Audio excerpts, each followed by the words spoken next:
আমি একটা প্লেটে বিরিয়ানিটা সার্ভ করে নিলাম।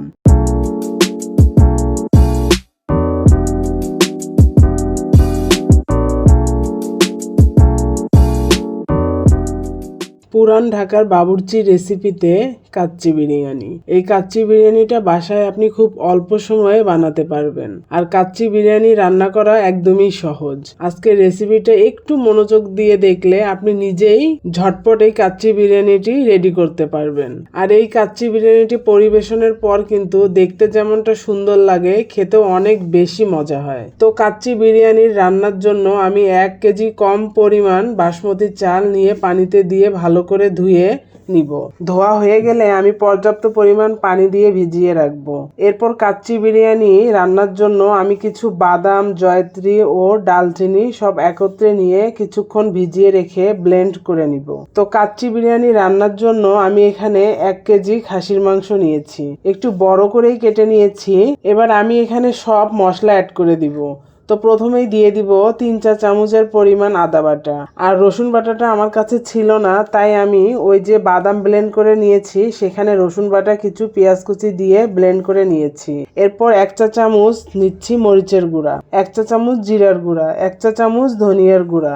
এবার দিয়ে দিব সেই কয়েক রকম বাদাম, জয়ত্রী, কিছু গরম মশলা আর সাথে অ্যাড করেছিলাম পেঁয়াজ কুচি, রসুন কুচি, এসব দিয়ে দিব। তো এবার 1/2 কাপ পরিমাণ টক দই দিব, 1 কাপ পেঁয়াজ বেরেস্তাও দিয়ে দিতে হবে, পরিমাণ মতো লবণও দিয়ে দিচ্ছি। তো 1 কাপ পরিমাণ বেরেস্তা ভাজার তেলটাও দিয়ে দিচ্ছি। তো এবার সব শেষে দিয়ে দিব বিরিয়ানির মশলা। এবার এই প্যাকেটটি কেটে আমি পুরো প্যাকেটের মশলাটা দিয়ে দিচ্ছি। আর এখানে বেরেস্তা ভাজা তেলটাই ব্যবহার করতে হবে, তাহলে বিরিয়ানির টেস্টটা ভালো আসবে। আমি সাথে কয়েক ফোঁটা ফুড কালারও দিয়ে দিচ্ছি। এবার খুবই সুন্দরভাবে হাতের সাহায্যে মাখিয়ে ঢাকনা দিয়ে রেখে দিব আধা ঘন্টার জন্য। এবার আমি কিছু গুঁড়া দুধে পানি মিশিয়ে রেখে দিব, পরে কাজে লাগবে। আপনারা চাইলে লিকুইড দুধটাও ব্যবহার করতে পারবেন, তবে গুঁড়া দুধ দিয়ে রান্নাটা করলে বেশি টেস্টি হয়। তো এখানে কিছু ভেজে রাখা আলু নিয়ে নিচ্ছি। আলুগুলোকে আমি আমার পছন্দ মতো কেটে নিয়েছি। এখানে জর্দার কালারটা দিয়ে দিব, ভালো করে মিশিয়ে রেখে দিব, তাহলে বিরিয়ানির কালারটা ভালো দেখাবে। এবার মেখে রাখা মাংসের পেনটি চুলায় দিয়ে একটু নেড়েচেড়ে দিয়ে ঢাকনাটা দিয়ে দিব 5 মিনিটের জন্য। 5 মিনিট পর ঢাকনাটা খুলে আবার একটু নেড়েচেড়ে ভালো করে কষিয়ে নিব। আমার কষানো হয়ে গেছে। তো ওই যে গুঁড়া দুধ মিশিয়ে রেখেছিলাম সেটা এখানে দিয়ে দিব। আমি এক্সট্রা কোনো পানি এখানে অ্যাড করব না। এবার সব ভালো করে নেড়ে দিয়ে 10 মিনিটের মতো ঢাকনা দিয়ে দিব। 10 মিনিট হয়ে গেলে ঢাকনাটা খুলে দিব।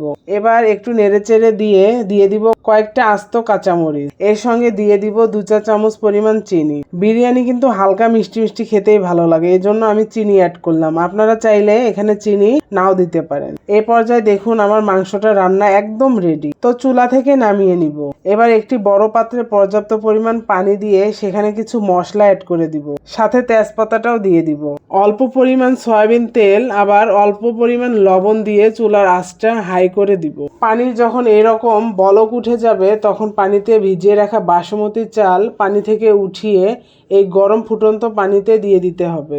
আর 80% মতো চালটা রান্না করে নিতে হবে। তো 80% চালটা রান্না হয়ে গেছে। এবার আমি পানি থেকে ঝরিয়ে নিয়ে একটি স্ট্রেনারে রেখে দিব।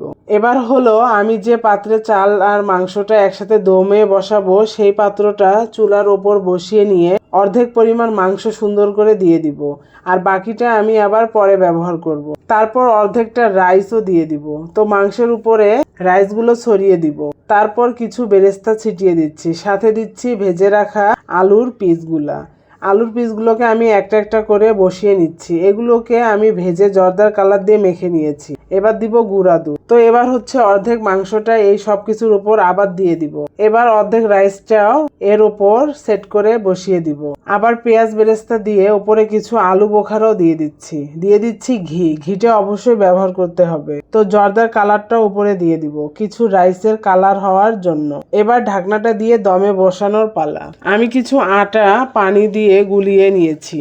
এবার এই ঢাকনার চতুর্পাশে সেট করে দিব যাতে কোনো প্রকার বাতাস বের বা ঢুকতে না পারে। সেট করা কমপ্লিট। এবার আমি 40 মিনিটের মতো একদম সামান্য আঁচ দিয়ে চুলার উপরে রেখে দিব। 40 মিনিট পর আমি আটার যে ডোটা সেটা ছাড়িয়ে নিব। ছাড়ানো হয়ে গেলে ঢাকনাটা খোলার পর সুন্দর একটা স্মেল আসবে। দেখুন কত ঝরঝরেও হয়েছে আর দেখতেও কিন্তু দারুণ দেখাচ্ছে। তো আমার আজকের দমে বসিয়ে রান্না করা কাচ্চি বিরিয়ানিটি ভালো লাগলে অবশ্যই আপনারাও বাসায় বানিয়ে খাবেন।